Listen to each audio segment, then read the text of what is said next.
बाप रे बाप एगो तो हमार दूगो बेटा बड़ा सन एगो तो पबजी में व्यस्त बा आउ घोसड़ी वाला बा तो फ्री फायर के लड़वा लसुन में व्यस्त बा सन खोनवो नहीं कर सलिया देखो तो ऊपर से घाम लागत ऊपर साला धान नहीं के भाई आ साला धान के टाइम में साला सूखिए गइल झाड़ झाड़ भर जामल बा ऊपर से ऊपर वाला गाड़ ले लो नीचे से ही गाड़ ले लो कहीं खाई कथी जाइल जाए बाप रे हमनी किसानों भइल में बहुत आशा बा हम किसान हुए का करे सब किसान के उहे दासा बा ऐसा आप चल तनी रख के हम आराम करे ओह बाप रे बाप गोड़ हाथ तो दुखा गई बस धान काटत काटत खाना अभी तले नाली लो सही दोनों को दोनों इसन के बड़ा सा बहन चोद है ना जा मर गई रे हने हमने रे साला भईवा करिया तब हम करे हमरा बहन चोद है ना रिवाइज कर रे बहन चोद मर जा ए साला गिर रे उठ रे साला रे उठ रे साला मार बहन चोद अरे साला मोबाइल पकड़ धर ना रे बुढ़वा देख रही तो साले पैसों ना दी रिचार्ज करेगा कल से धानों पे चल बंद हो जाएगी चलो दे बेटा आ गए ले नाती लोग ओए में तो भूखा था गाल फाड़ गेल बा कोती लेल मार जा इधर ला जानता मैं कोची देले बिया कोची ना अब हम निकला तनी ए कहां है ओइला ने लावा के राजा ता तेरा बेड़ा चले बोले बोझा मारवाओ बा हमनी के काम हां तो ना लान धर जी बोले चले बोझा मारे सुन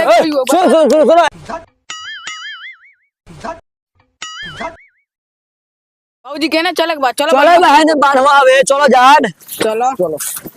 धान देबो नु बेचे के हमर लाला बेचबो भइल तो झाट नहीं खे ए बाबूजी पैसा देबो नु टॉप अप करे के बाटे हां देम तनका ले ले से पहले बानवा सुन ए बाबूजी धान बाने वाला कहां रखले बड़ा चलो ना औरी आगे नाल तो झाड़ से बांधे लाई देखो सन होते गतान वाले चलो सन बाने ए जो उठा ले हम का उठा ए जो तोरा के बाबूजी खाली रिचार्ज करल मोबाइल को हम अपने उठा साला खाली झगड़ा समझ रे उठाओ से ना चलो से रे उठा ले तनी साले हमरा उठाइयो साले बाबूजी रिचार्ज कर तारा के देता हमरा को चलो मुड़ी बांध के बहन चोद किसानी के काम करते करते आई बा है ना देखो छेदे में छेद 3 तो छेद भइल बा में आई बा पर से चट उद आई बा पर तो ढेर छेद हो गइल बा साला हम किसान के बहुत दासन बा पगड़ी बाने दो खेत तो जोतवाइए देले बानी चली चली नेरुआ उखाड़ के फेंकी होने जो जना देखा जना फटला सी लोगोता छोटा सा मेरा जहां है खुदा काय भगवान डागहु से लेला पीछहु से लेला अब बहु ना हुई का ए अंकल जी नहीं क्या सुना सुनो अभी का कहता आवे दो ओकरा सुनाइबे ना करेला ई साला का बुझा दे तनको ई का कहता साला का रे अब जल्दी आओ को हमरा ढेर काम बा बिंडेरुआ चिखुर के फेंके बहुने हमरा का दुख बा दुख हमरा लाड़ के बा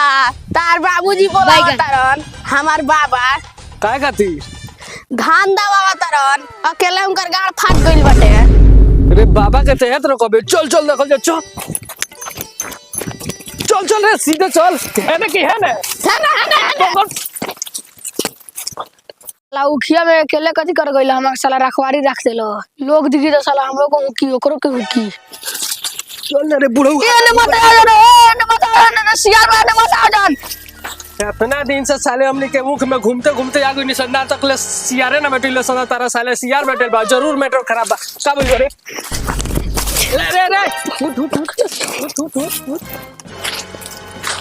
सही से बताओ का बात बा साला काहे दे गई बा उखिया में साला हमारे निगरानी पर रख ले बा काहे साला अकेले कथी करता साला ए भतीजा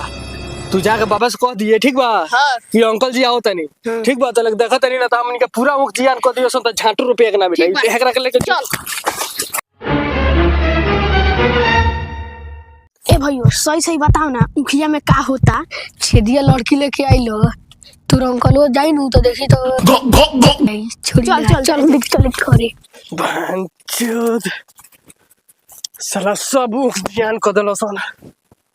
आ साले लोग हम जियान कह देल बनी आई बार आई रोलो भतीजवा कहत रोलो धान धमाओ के चल चल पाटन खाई लाई चल चल रुक जो कि हम मुंह तूर के लाओ तनी अंदर से जो जो जो अरे पार्टनर मिलल रुक ना खाली खोजे तनी कोरिए बाय में खोज उजार का खोज तनी रुक रे पार्टनर रे दू गो तो उखे मिलल बा रे एगो गोरका एगो उजार का रुक लाओ तनी लियाओ चलो कोने मिलता कोने खा के चल लाई लाओ रुक लाओ तनी रे उखिया लाओ तो भाग पार्टनर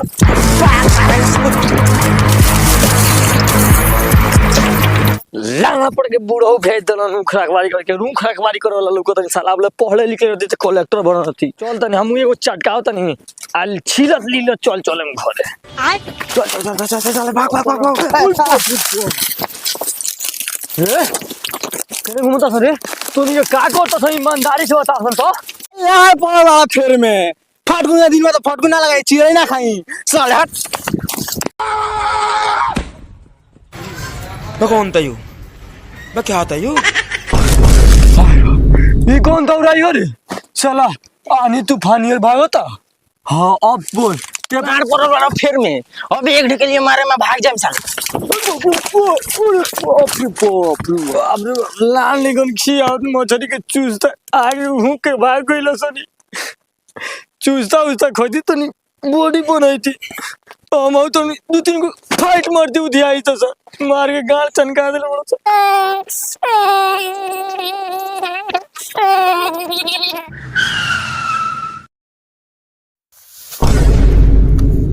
जगला साला के दोगलाई आई साला आगे पटक दे ना कल तक अपना आगे धली तनी ओरा के गेतान के उठी ए तुम तो लंगड़ा पादल ओई वैसा भूख लागल बा खाना खा खाता नहीं हो अब ये बांधल तो खाई ले गेतान में सैया नहीं तो बैठ के नीचे से खा लो जी तो हड़बड़ी ना रही कल सन सैया से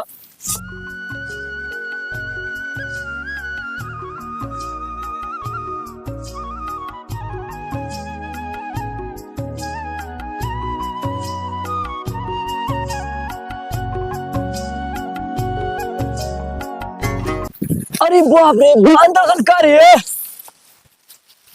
ए बांधा कोई सारा भरोसा बैठा रहेला हमरा खा के आदमी बांध दर्शन तो निके सबका ए तू ये धान बेच के कितना रिचार्ज करा दी वाले को 399 रुपए के खाली अगर पूछियो हमार मत पूछियो दोनों वाला के करा दे में यार चल बांध जल्दी बांध सर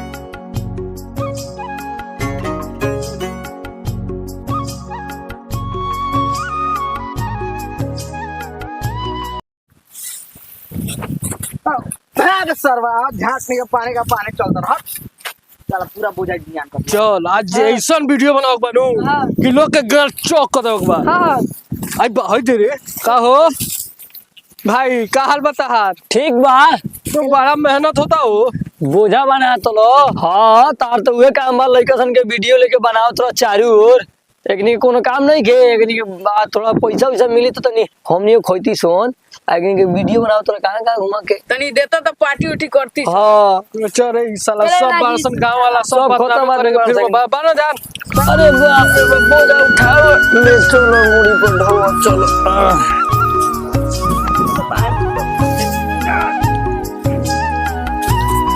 गाड़ फाड़ में भाग दे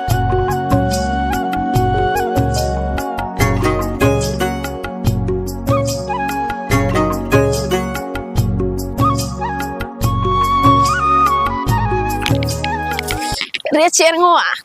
चल ना हम धानवा में से बेच के मिठाई खाई जाए ना कोई धानवा वाला लेवे लगी तो ली तो लेते थोड़ी ना रह जाइए हमने कह दलाई पढ़े लिखा लड़का के छोड़ दी चल रे उठा लो ते रोपले में गाड़ ली भाई ओसे हमरा गाड़ लोक बा जे रोपले बा गाड़ माराव जा गाड़ ली बाओ खेत वाला गाड़ वाला ही तो हिला जाई तो चले आओ तनी Run. मेरे माई शादी करा दे बकरी चराओ के मन नहीं खे करत हाय साला किसानी भइले में कोनो फायदा नहीं हां साले चरा दो तेरा बाप के नु खेत हो पीछे देखिए हगलो होई